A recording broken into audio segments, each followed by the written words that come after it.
Hello and welcome to a new edition of Marmor's podcast series. We have with us Rajesh, who's an analyst at Marmor. Hi Rajesh. Hello Prashant.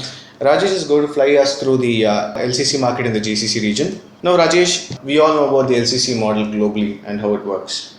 But in the Middle East, it has just started recently, right? And it has been gaining popularity. Can you brief us on the history of LCC carriers in the Middle East and their operating models? That's quite true, Prashant. If you consider the case of low-cost carriers in Middle East, it's a relatively new phenomena. Air Arabia was the pioneer here in the Gulf region. And following the success of Air Arabia, we had other regional players coming into the picture. We had Fly Dubai, Jazeera Airways, and Nasir.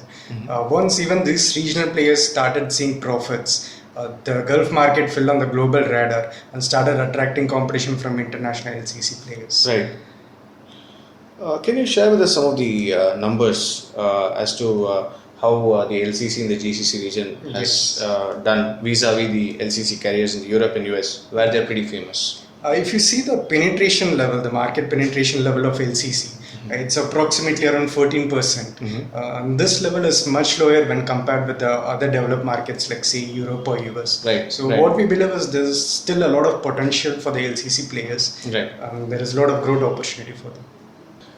Now we have the LCC globally, LCC market globally, which is coming up, and we are to an extent aware of the no frills model. Sure. Can you highlight to us some of the major differences between the full service carriers, that is the FSCs and the LCCs? Sure. Basically, if you see the FSC model, they follow the hub and spoke approach. Right.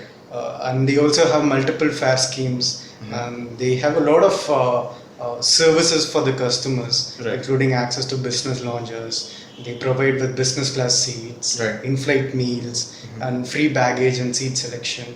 And you name whatever service, they offer it in FSC.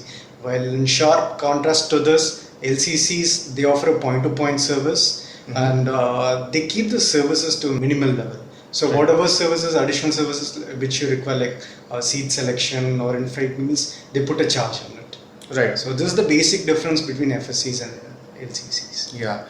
So what we're saying is, though the LCCs are light on the pocket when we book the tickets, but when you get on the flight, when you want to avail some services, things it is going to be costly at the end of it. That's very true, Prashant. Yeah. And this is from the customer perspective. But if you also see from the business perspective, LCC, they maintain a standardized fleet. Right. So what they intend to do is they try to reduce the operating and maintenance cost. Right. So that's one major advantage for LCCs, which help them in reducing the cost. Now, talking about the growth drivers of LCCs in the GCC region, can you talk us through some of the major growth drivers in the GCC-based LCC airlines? For LCCs, the demand is majorly coming from the expatriates who are in plenty in the region. Right.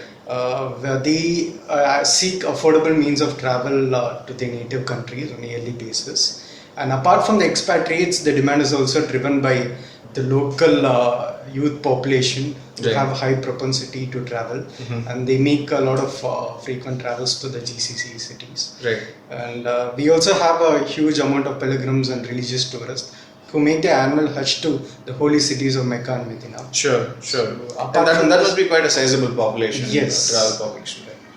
Now, talking about the critical factors or the key factors, we know that pricing is one of the critical factors that determines the success of LCCs. Since most air passengers are price sensitive.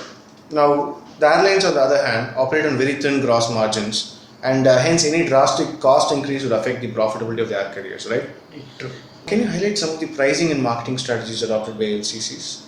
The LCC players in the region, they constantly try to experiment to garner more revenues and maximize the yields.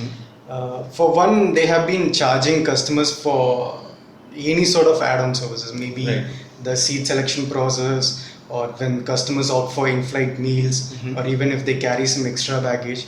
Anything extra you do apart from traveling, they put a charge on it. Right. So these are the strategies which LCC are actively looking into. And apart from this, they have recently started with loyalty programs, even for customers who utilize the LCC. Right. For recently, Jazeera Airways, they came out with a loyalty program wherein for every 10 trips you do, you get the next trip free on. Great, that sounds interesting, and that makes the gap between the LCC and FSC to a minimum, right? Yeah, actually, what they're essentially trying to do is they're trying to increase the stickiness of the customers. Right, So right. that's one way. Yeah. Now, talking about challenges, we know that every industry has its own set of challenges. Now, what is it that you see are the challenges that the LCC players in the GCC region have to overcome? The foremost challenges would be from the regulatory perspective. Right. The cap on airfares actually prevents the LCC from launching a true revolution in the low cost space. Right. And apart from the regulatory challenges, fuel cost, the major component of operating cost, I believe it almost contributes to 50%. And managing the volatile fuel prices is very difficult for the management. Even when they go for hedging the fuel cost, the cost of hedging can sometimes suppress the returns. Right. But on the other hand, don't you think that since the airlines operate from the Middle East, fuel would be a distinct advantage compared to the other global countries? Not really. I mean, despite the general talk, the players being offered subsidized fuel, it's not the case. Right. So GCC players also face the same kind of situation in airlines, in line with the international players. Right. So it doesn't offer them a distinct advantage. Sure.